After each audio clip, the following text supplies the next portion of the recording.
గుర్తుండాలంటే బాగా గుర్తుపెట్టుకోవాల్సినటువంటిది ఇంకొకటి ఏంటి అంటే టీచర్ చెప్పేటప్పుడు బాగా శ్రద్ధగా వినాలి. మీరు ఏదైనా క్లాస్ వినేటప్పుడు చాలా శ్రద్ధగా వినండి.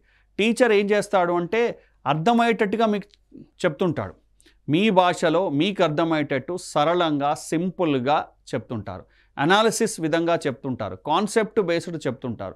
కాబట్టి మీరు చెప్పేటప్పుడే ముందు వినేయండి బాగా. అప్పుడు శ్రద్ధగా వింటే ఏమవుతుందంటే మీకు అర్థమవుతుంది. అర్థమవుతే మీ బ్రెయిన్ దాన్ని ఈజీగా ప్రాసెస్ చేయగలుగుతుంది. అంతేగాని మీరు మీ అంతట మీరే చదువుకుంటా అంటే అదేమవుతుంది అంటే అర్థం కాని విధంగా ఉంటుందండి టాపిక్ లేదా ఒక పాఠము. అది సరిగా గుర్తుండదు. మీకు సరిగా అర్థం కాకపోతే అది గుర్తుండదు. సో తర్వాత మీరు చదివి ఇబ్బంది పడి అది గుర్తుకు రాక మీరు స్ట్రెస్ అయ్యి దీని బదులుగా మీరు తరగతి గదిలోనే టీచర్ చెప్పేటప్పుడే లేదా లెక్చరర్ చెప్పేటప్పుడే జాగ్రత్తగా వినండి. మంచి స్టూడెంట్స్ టీచర్ చెప్పేటప్పుడు బాగా విని ఈవినింగ్ ఒకసారి రివిజన్ చేసి వీక్లీ ఒకసారి రివిజన్ చేస్తే ఇంకా ఎగ్జామ్కు భయపడాల్సిన అవసరం లేదు. నేను మర్చిపోతాను అనే టెన్షన్ కూడా అవసరం లేదండి.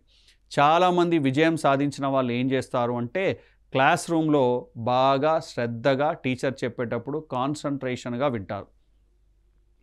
దీనివల్ల వాళ్ళకు బాగా అర్థమవుతుంది. ఎక్కువ శ్రమ లేకుండా మళ్ళీ పుస్తకం చదవగానే గుర్తొచ్చేస్తుంది. సో కాబట్టి టీచర్ చెప్పేటప్పుడు శ్రద్ధగా వినండి.